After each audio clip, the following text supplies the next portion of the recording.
Good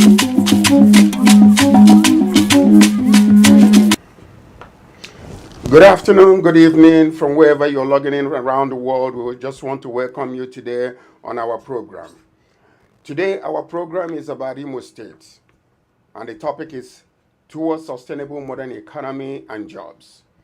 Imo State was created in 1976 out of the former eastern region of Nigeria with a current estimated population of 4.93 million people. In the past 2 decades, Imo State has suffered tremendous decline in all areas of its affairs due to the bad governance from previous 2 administrations. Imo State can boast of a few universities and produces about 4,000 graduates annually. But due to poor infrastructure and lack of jobs, many graduates find it difficult to sustain themselves, therefore resulting in Imo State being termed the capital of unemployment, the worst in 36 states of Nigeria.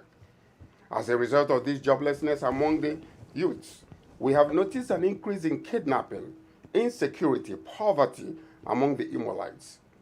As one once said, the worst disease in Nigeria today is corruption, and the only cure is transparency. My name is George Chukwu. We are here to discuss the current affairs in Imo State. Like I said before, the topic is Imo State towards a sustainable modern economy and jobs. Joining me today are 2 distinguished gentlemen and lady. Honorable Princess Calista Anene Ahmed on my left, and on my right is Dr. Acho Humphrey. He is here today also as an expert when it comes to entrepreneurship. He just finished his PhD with Harvard University. And also we have a special guest today, Reverend Father Dr. Goswill Abaja, founder of Central for Social Awareness and Ethics from Maryland, USA, also an IMOLITE. And also we have Dr. Rita Amakri from Washington, D.C., USA. Once again, I say welcome to this special edition of the current affairs in Imo State, being powered by GBK MTV. From around the world, we are here to discuss a very important subject.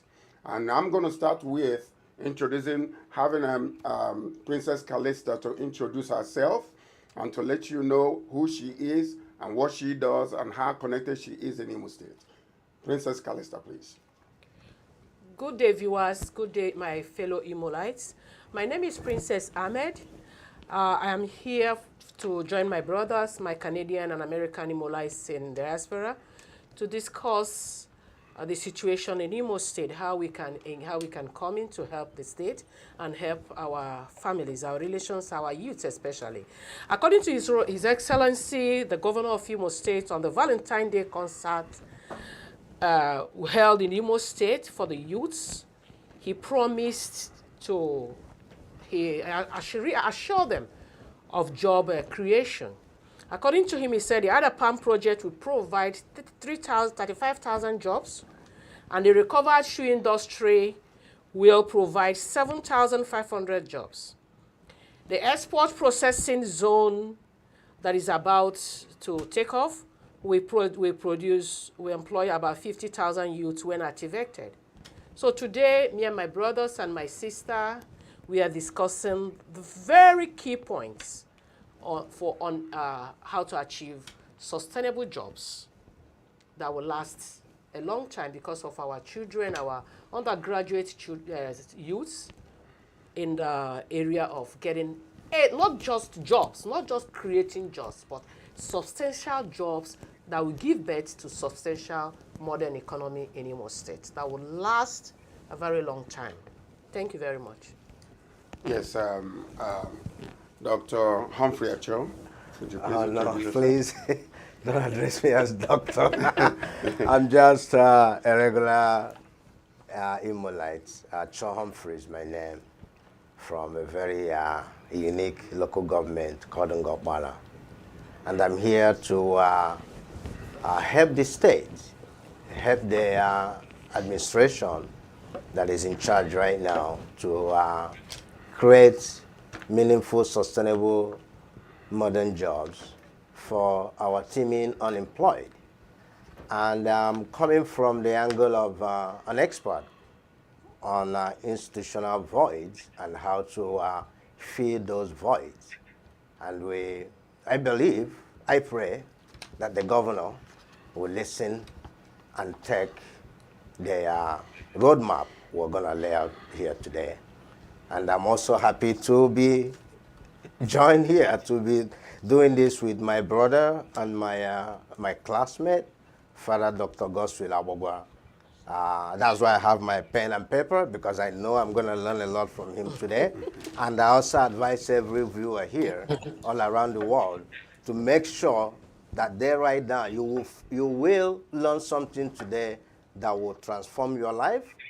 You will learn and gain new skills today. You will gain new knowledge today. After today's segment, I don't think if you watch this, you can never be jobless again. Thank you. Thank you, Humphrey.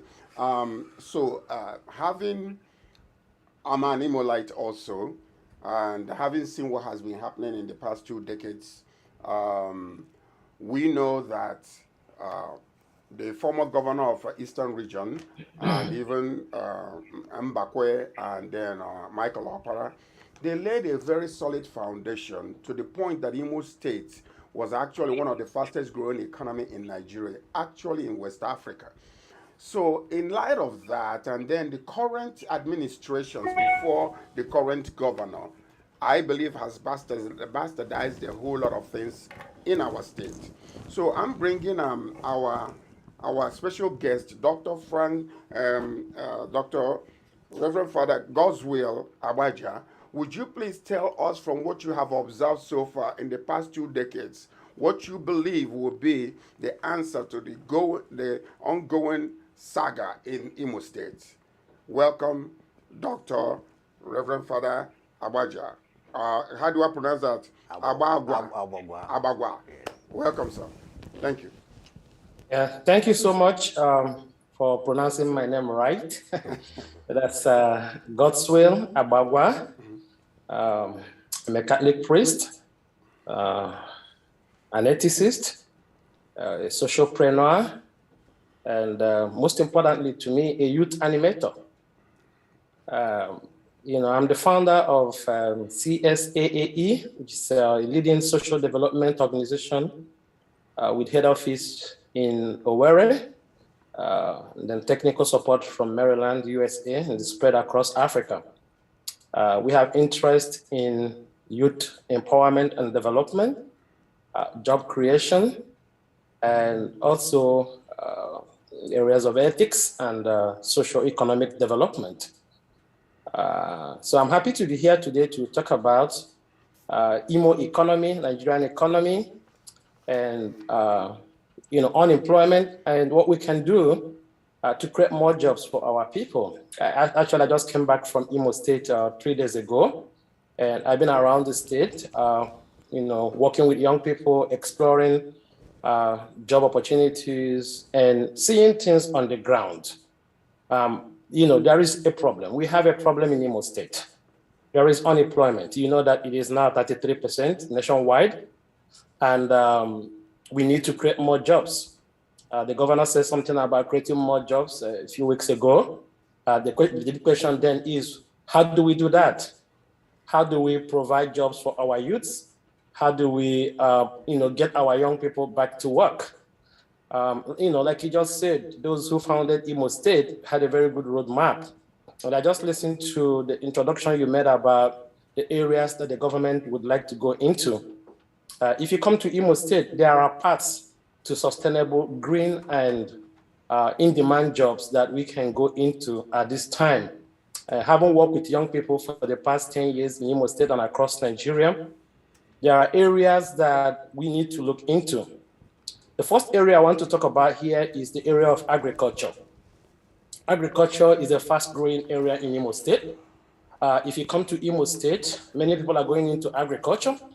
If you come to agriculture, we have 2 types of agriculture. We have crop farming and livestock farming, animal husbandry.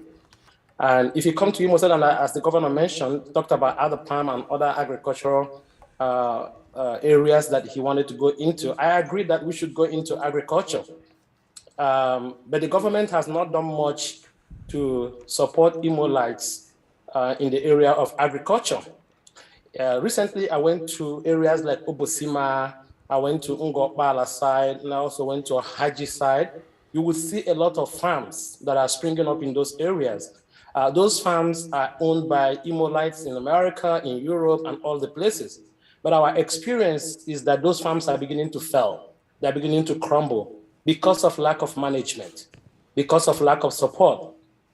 Somebody from America will just come into Imo State and buy a plot of land or plots of land and start planting cassava, yam, livestock and everything, but they don't have people that could manage this thing. And so an opening in Imo State would be farm management. We do not have competent hands to manage our farms in Imo State. People start up farms in Imo State and they just tap their cousin or their niece or their friend or their brother that has no job at the back to go and manage a farm. We heard about somebody that lost about 5,000 birds recently.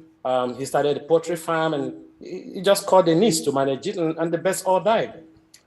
We just finished working on a project with the Partnership for the Niger Delta Initiative, which is owned by Chevron, and which is Chevron's arm for providing employment for those in the Niger Delta. We worked on a poultry value chain project with them, and we were able to support about 4,000 farmers, poultry farmers in Imo State.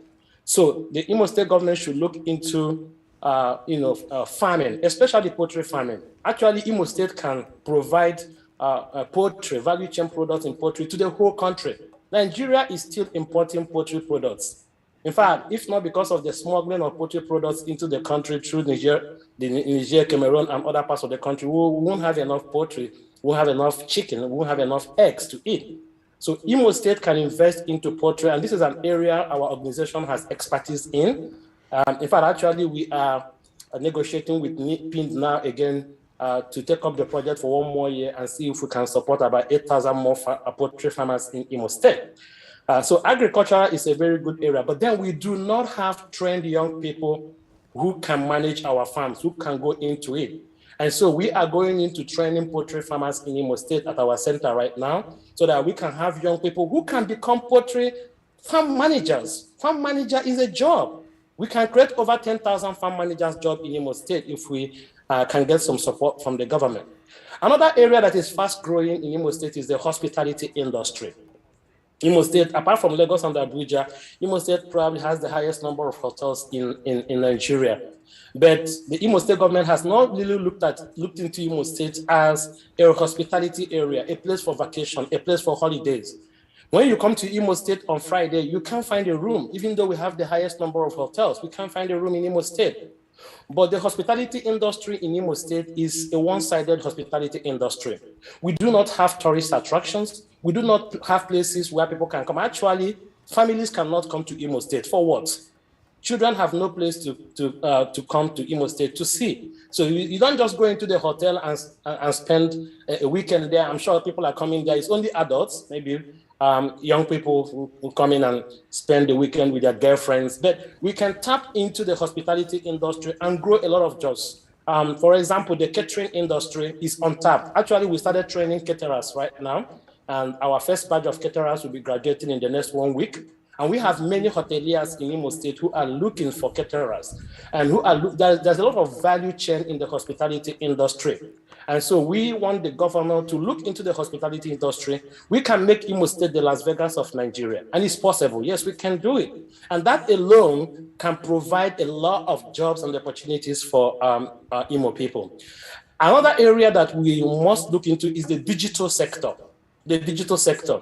I'm sure you guys have all heard about Imo State, and they talk about Yahoo boys in Imo State and everything. Well, you see what? These guys are Yahoo because we have no alternative for them.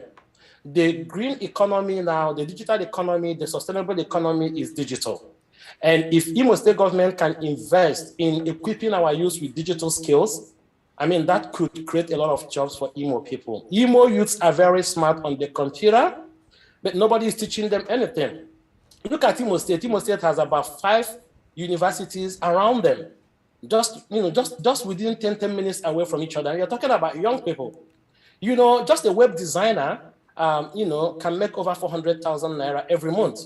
And he doesn't even need an office to do this. He only needs a laptop and a space in his house and maybe some kind of power. The problem is that they are not trained and they are not, nobody's training them and nobody's supporting them, nobody's looking into that. We have things like cybersecurity. Right now, our organization is engaging an organization, Zero Data in New York, to train as many IMOLITES as possible in cybersecurity.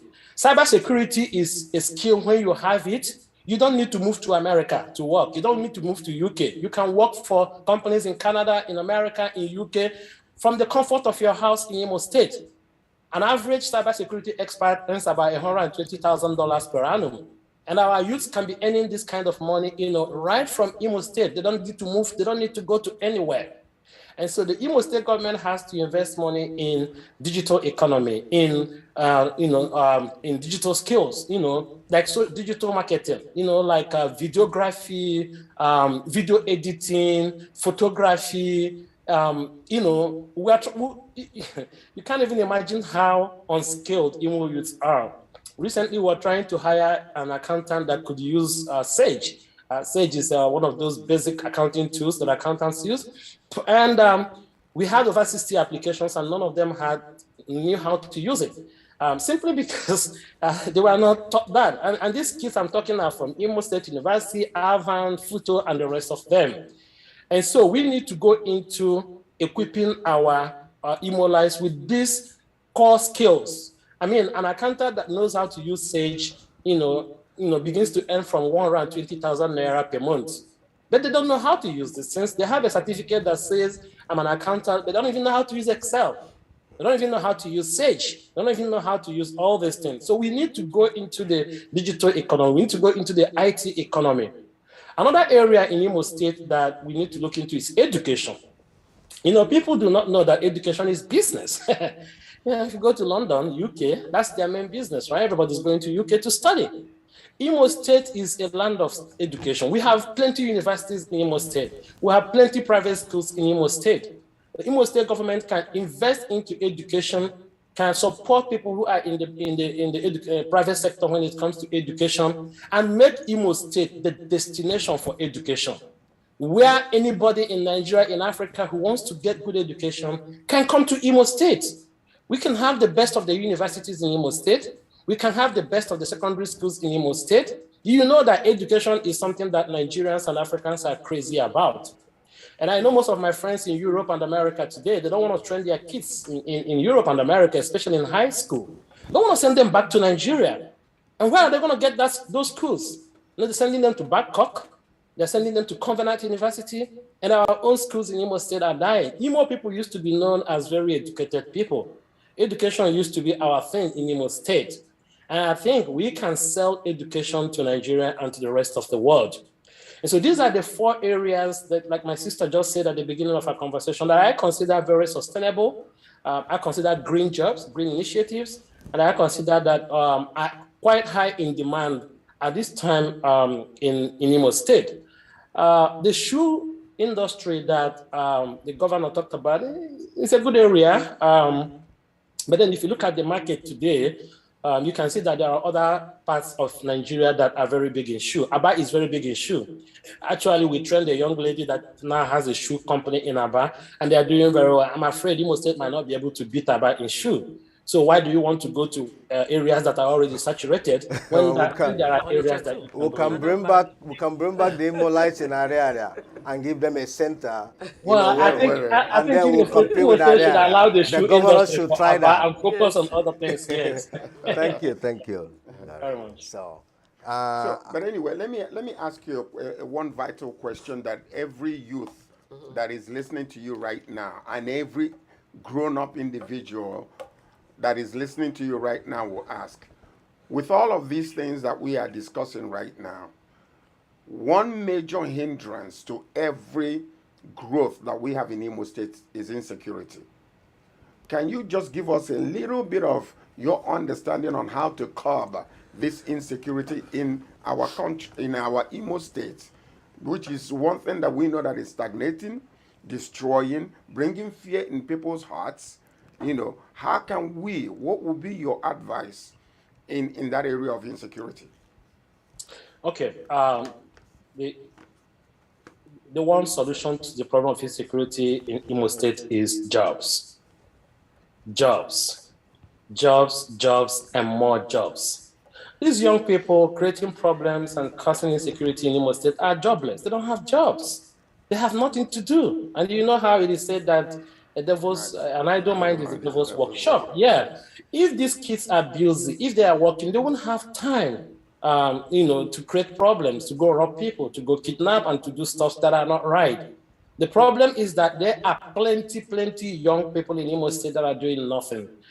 They are doing nothing because there are no alternatives for them. When I drive through Concord, I see a lot of young women around 8 p.m. or 9 p.m. just standing around there. The reason why they are doing that is because they don't have alternatives. They don't know what they can do with their lives. For example, I told you we just started training young people in catering.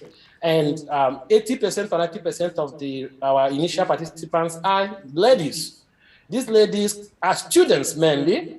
And we have a lot of students today who are sustaining themselves, paying for college through catering.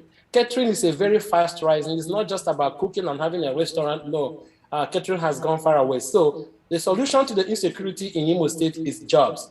If the Imo State government, philanthropists, and other stakeholders can come together, we can create jobs. Today, I got an email from a young man that was talking to me about the need to also bring the oil companies together and see how we can accelerate job creation in Imo State. So the solution is job. We need to keep these young people busy. I have over 15 of them working in my office in Owerri, and they are all quite young. They are 23, 24, 25. They don't have time. They work from 9 o'clock to 6 p.m. every day. They don't have no time to go and be on non-government or to go and shoot anywhere. They don't have that kind of time because they have some work to do, and they are making a living out of the job that they have. So I think that we can arrest the youth through jobs and keep them focused on working, and then insecurity will come down. I know that everybody is saying, stop criminality, stop this, and I'm joining everybody to say that. But I have one principle in life. When it comes to youth, you must give them alternatives. If there are no alternatives, if you like, preach from now till their kingdom come, nothing is going to change. And we are not good at creating alternatives. We are only good at overflogging issue, at screaming at young people, at preaching, at writing long essays, and theorizing how things could be good, but without alternatives. Provide alternatives. Let's say, for example, now, let's say the Imo State government say we want to train about 1,000 youths in digital marketing or in website design or in cybersecurity. I'm just telling you that most of those kids that are going around robbing and kidnapping will turn down their guns and go learn that training. And after that training, we start them out, we link them to jobs. They'll be busy. Once they are busy and they are making money, they won't even have time to do all that kind of stuff. That's why you see crime is less in Western world. Not because the youths here cannot cause havoc. It's because they're too busy. I mean, they are in the hospitals working, they are in the schools working, they are in the factories working. They don't even have time to watch TV, talk less of doing, having time to do some stupid stuff. So, solution to insecurity in Imo State, and especially in the Southeast anywhere, is let's create jobs. Let's create more jobs and more jobs and more jobs. Let's keep our youth busy. If we do not keep the youth busy, there's what we call youth restiveness. It's unavoidable. Youth cannot stay a week without doing anything. It's impossible. Your 24-year-old cannot stay in the house for 1 week. In fact, a day, they can't. They just have to get out of the house and walk to the road and walk to somewhere and everything. And they need money. They need money to recharge their phones. They need money to get out and drink a bottle of beer and something. If they can't get it legitimately, they are going to go look for it illegitimately. That's my one size fits all solution for insecurity in Imo State. Honorable Princess, before I go to our Cho here, what do you think about what he said? Yeah, what he said is right, but what we're looking at is before the job is created, before the employment, what do we do? with the killings right now. The jobs, the trainings may take up to 2 months, 6 months, 1 year to get a sustainable employment for them. What do we do now to stop it? I believe the governor, His Excellency, have gone to the civil society to be able to discuss, show us these bad boys. We need to dialogue with them right now. I think what we need is to dialogue. The government, no matter what it is, no matter who is fueling the insecurity, no matter who is fueling whatever is going on in Imo State, I believe the governor should come down as the father, as the chief security officer of Imo State. Come down, use this, our leaders, our stakeholders, our civil society, and dialogue with these youths to calm them down, promise them. Then we start the process of employment. That's what I think is needed now.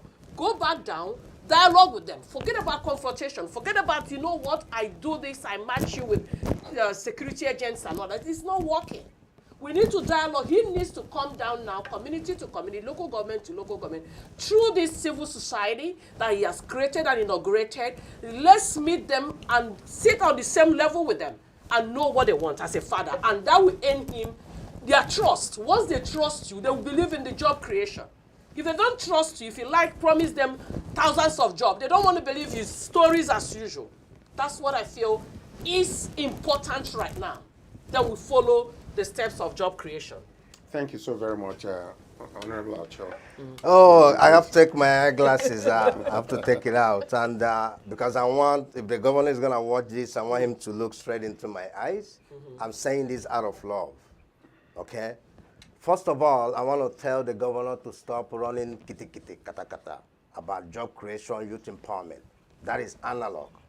Right now is about meeting the smart objectives. Everything has to be timely, has to be measured. For Imo State to get to where we want it to be, these 4 areas listed out here by my brother, Father Goswell, they must be implemented. First of all, to create an economy that is modern, that is sustainable, you have to brand your state. For instance, Florida. Most of the economy is based on tourism, orange farming, right? You don't run all over the place. No, you're going to end up being jack of all trades, master of none. Imo State has huge resources when it comes to human capital development. And the digital economy that Father Goswell talked about, for me, seems to be the most viable one out there because it's cost effective and is also global. Somebody can sit in Ngopala and be working for a company in Canada or US. Some of the call centers we have here in Canada, they are in India. Indians don't even speak English. Sometimes you call, you can't even understand them. But how did they get these jobs? So the governor also needs to step out of Imo State. He needs to go global. He needs to tap the resources and contacts of IMOLITES in diaspora. For instance, when it comes to agriculture, I'll give an example. Here in Canada, Alberta province, because of the kind of weather that they have there, they don't really grow much. So they have to go to like Mexico to import their these things, right? Their agricultural products. So Imo State can reach out to the province or like, okay, bring your farmers to Imo State. We have vast lands. What do you want to plant? You want to plant or cucumber? You want to plant anything? Come and plant it there. Give them all the incentives they need. And by the time you know it, Imo State is exporting agricultural products to Alberta. So it's all about focusing and doing the right things. Not like I'm going to empower the youth from what to where. You have to come up with a plan that can be measured and also that is timely. Thank you so very much. Yes, I thank you, Honorable Acho, Calista, and Dr.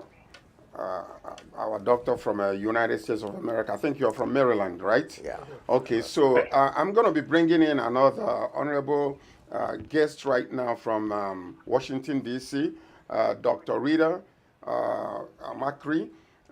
She's a specialist in her area also. I'm going to ask you a question. Joel, somebody just quoted, made a quote one time and said, vision without action is merely a dream.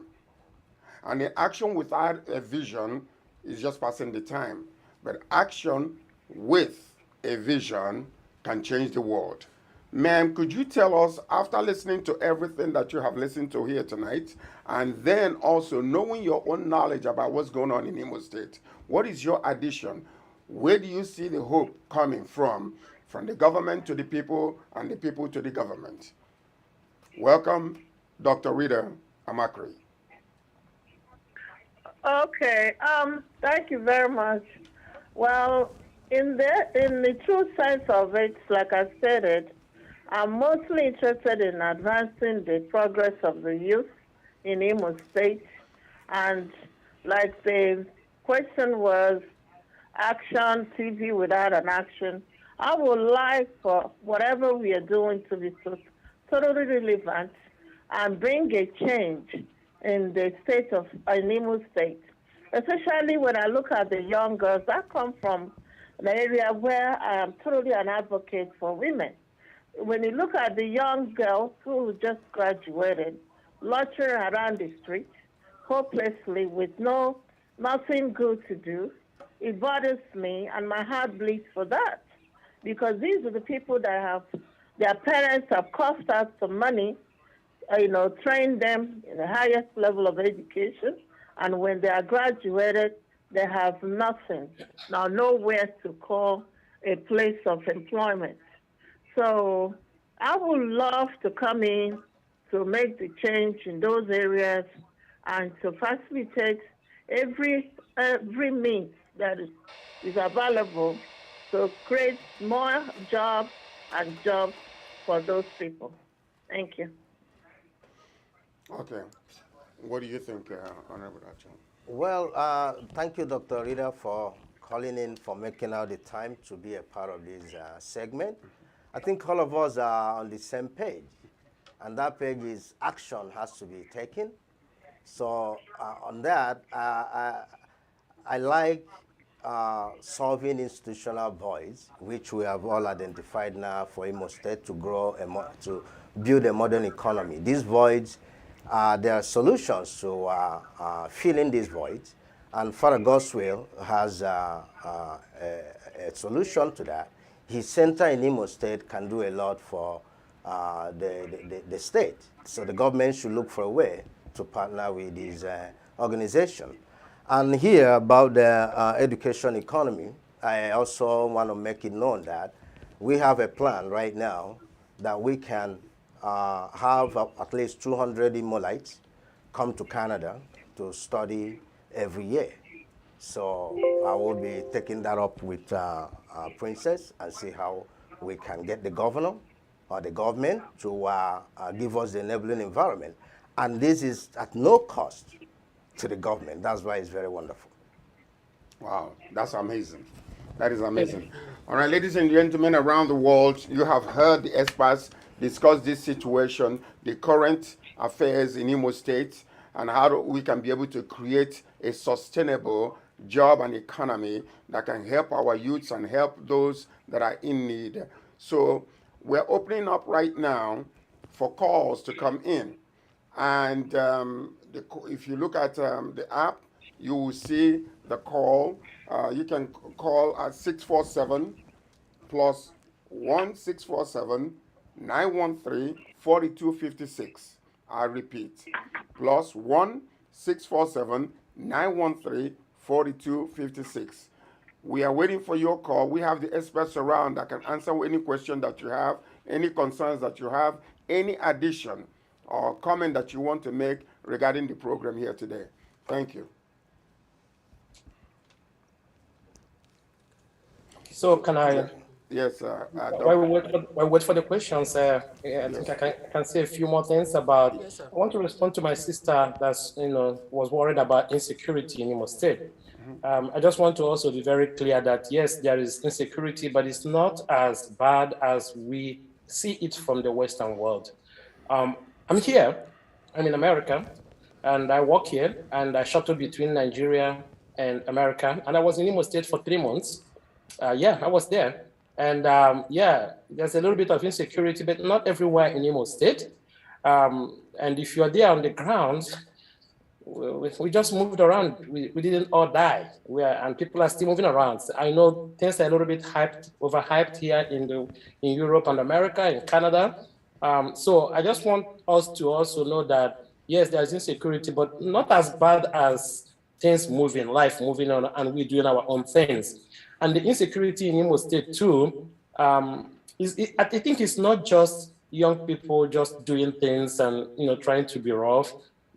And like she mentioned, there are some reasons for that, especially in the area, in the Olo area. That's challenge between the governor and the people, which I feel there should be some kind of political or diplomatic solution to that. I agree. But I don't think people should be afraid to come to Imo State to invest because of too much hype of insecurity. And to my sister that spoke just right, doctor, many people are graduates today, but they can't do anything. I have to be honest. I blame the government where I should blame the government, but I blame the people where I should blame them. I'm so sorry to say this, but most of our youths are they have nothing to offer. I mean, I go to FUTE all the time, and you will see a student studied information technology, and she's in 500 level, and she doesn't even have a laptop. She hasn't even touched a laptop before. You can see a student doing fish farming. I mean, two came to my office, and they were asking for loan to do their projects, and they have not even done any practical before. And so we are moving past the age where you think that because you have a certificate, you're going to get a job. I mean, these young people can create jobs. That was why FUTO was created. FUTO was created to create jobs. So we need to look into our education because people are graduating not to carry certificates around, but to create jobs. Most of the young people in my program, they are working for themselves now, and they're hiring people because they have skills to offer. So Dr. Rita just said something about young ladies. We need those young ladies to also learn some skills. I'm sorry to say this, but some of our young ladies don't want to learn those skills. They just want to dress up and stand on Concord Road and get picked up and get the money from the Yahoo boys. They can learn catering. They can learn communication. They can learn content creation. They can learn several things. These things are not taught in schools. And at our center, we train young people on how to do this. And people are making 200,000 naira, 300,000 naira every month. So parents should understand that our educational system in Imo State is broken. And in Nigeria anyway, not just in Imo State. Those kids are learning nothing. I'm sick and tired of what I see. When I call for job, I'm looking for employees, and I get hundreds of applications. I can't even read what they're writing. And they throw in things in their CV, and they tell me they can do this, they can do that, and I hire them, and after 2 months, they can't do it. Because they are learning nothing. The lecturers are teaching them nothing, and they are not making any effort on their own to learn something. And finally, one more thing though. Yes, the governor has the right to create enabling environment for jobs, but I want to also tell our people that we all need to help the government too. Individuals, citizens, philanthropists can come together. Our people in Europe and America have this habit of sending handouts to people in Imo State, send them money, 20,000, 50,000. Instead of doing that thing, gather 5 people in your community, send them to our center or elsewhere, let them learn web design, send them use laptops, and that's the end. It's not going to cost you more than $1,000 to do all these things and get these people working and making money, moving forward, and will never come to you for jobs anywhere. And by the way, once we finish training them, we link them to jobs. So what does it, let every IMOLITE in Europe, in Canada, and in America say, I'm going to train 5 people in my community this year. I mean, if some of the training programs are 50,000 naira, 60,000 naira for 1 month. And if you multiply 60,000 by 6, it's probably, I don't know how much it is, maybe 400 or something thousand, 500 or something, that's $1,000 that you have used to put somebody to work for the rest of his life. So while the governor is doing his own, we too should also begin to think about, instead of giving them money, sending them iPhone, sending them whatever, buying them clothes, send them to go and learn skills. If your daughter or your son is at FUTO, at IMSU, in those places, ask them, do they have any skill? What are they learning? The universities are on strike now, and we're reaching out to them and say, this 1 month strike, don't waste it. Within 1 month, you can become a caterer and you can start earning like 80,000 naira a month. Within 1 month, you can become a graphic artist and you can start making money. Within 1 month, you can become a website designer. To design a website now is about 100,000. You can design like about 7 in a week. You see, there's money. These things are all available. The Bible said that my people suffer for lack of knowledge. And so the opportunities are there. I know there's unemployment. Government has failed us, but we are not also helping ourselves. The young people are not helping themselves, and the parents are not helping. Everybody's just complaining and complaining. We need to roll our sleeves and get to work and do something, quite serious. That would be my submission here. Thank you very Well, much. thank you so very much. And so while we're still waiting for the phone calls to come in, we have a few more minutes.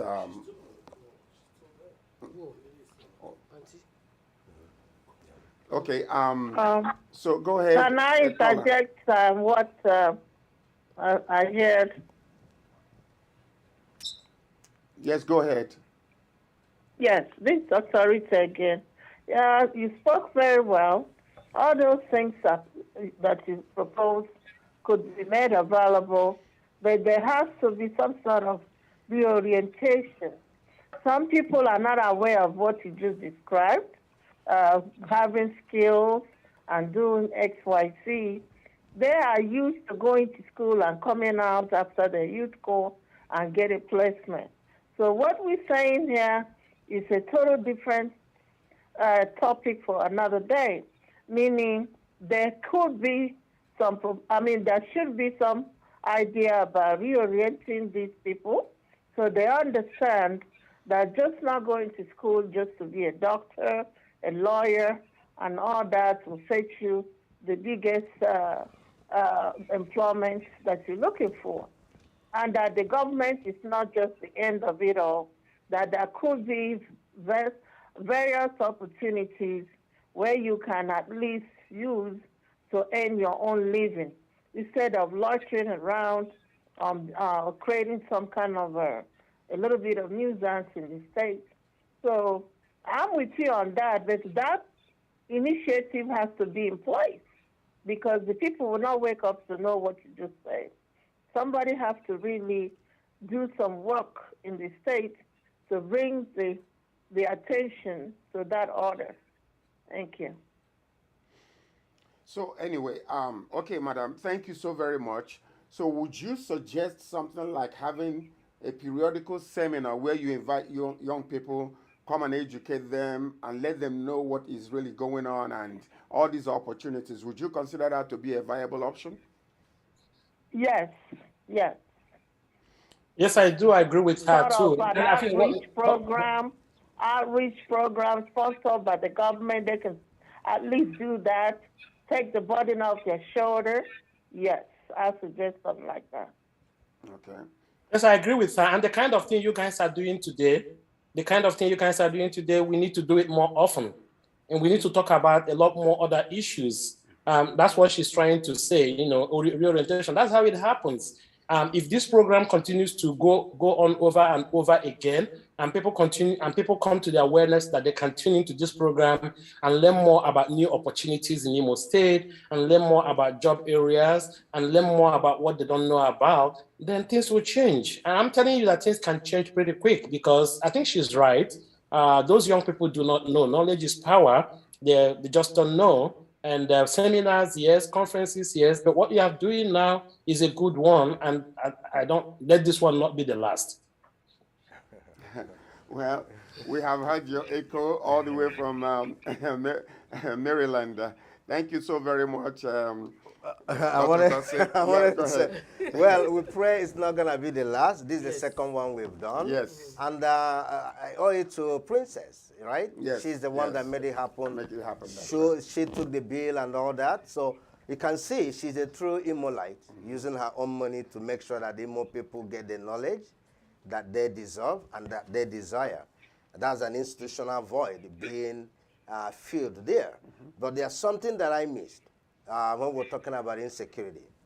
And I keep saying institutional voids, how to fill them. Today, I think Nigeria filled an institutional void by when the president signed the electoral bill into law, electoral act into law.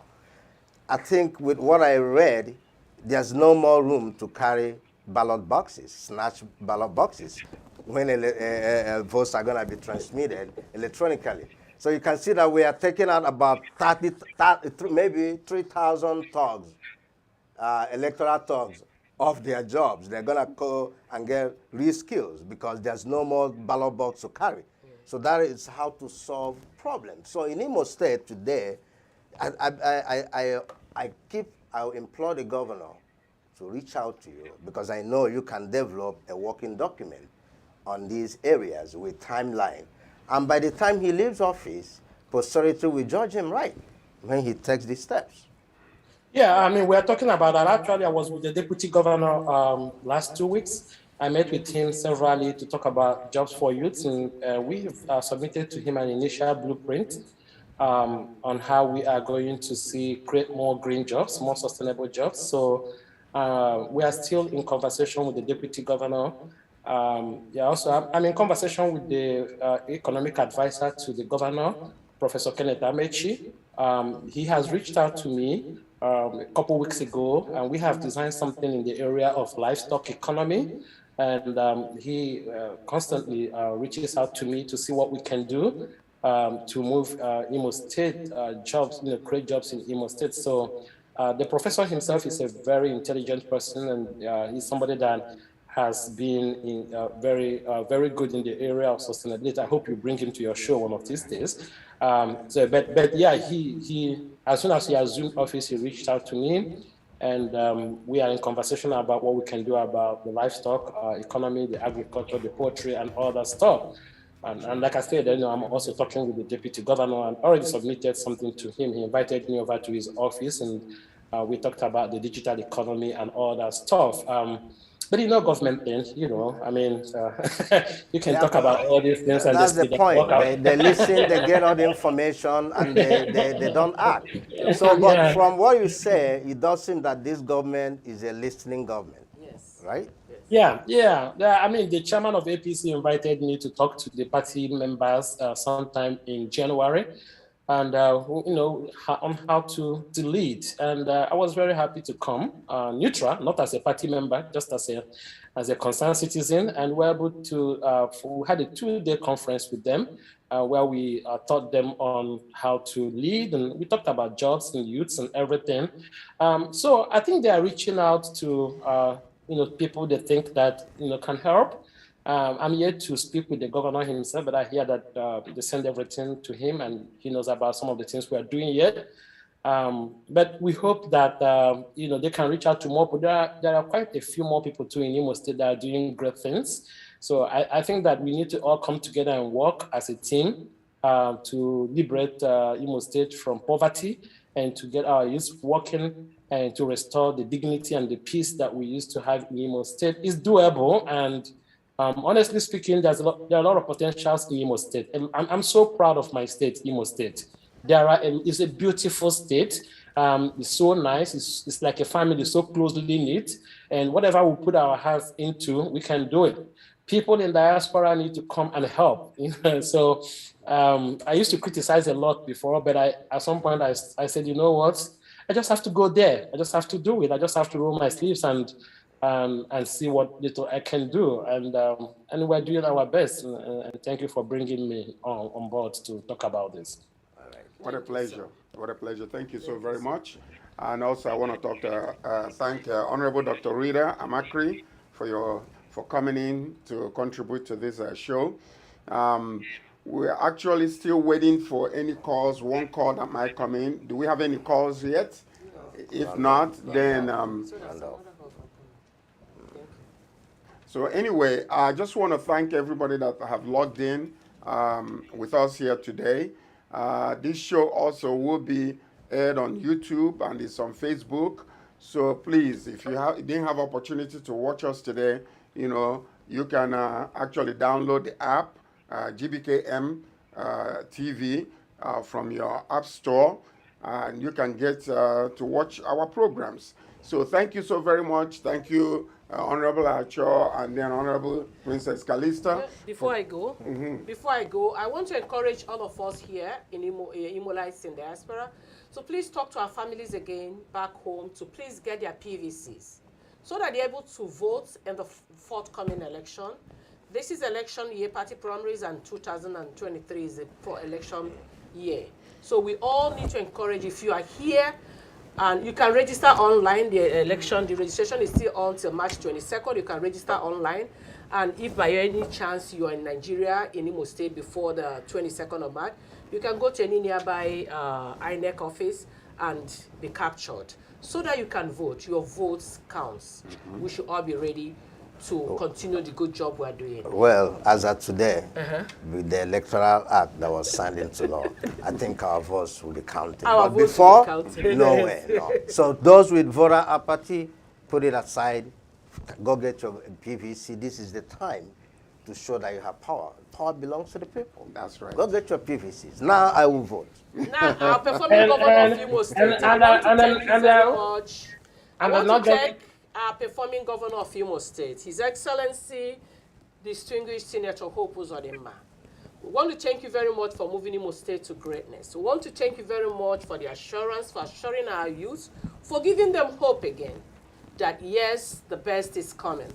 Thank you very much for all you do for our state, and thank you for all you will keep doing. Thank you for the security situation that you've been able to get to a standstill, and we know it's getting better because we know you are youth-friendly, you are women-friendly. You are going to make Imo State a safe place for us, the women, our children, and the vulnerable. Thank you very much, Your Excellency, for giving us opportunity, we at IMOLITES in diaspora, to come in, engage in the development of Imo State. Well, I just want to thank all our guests here today.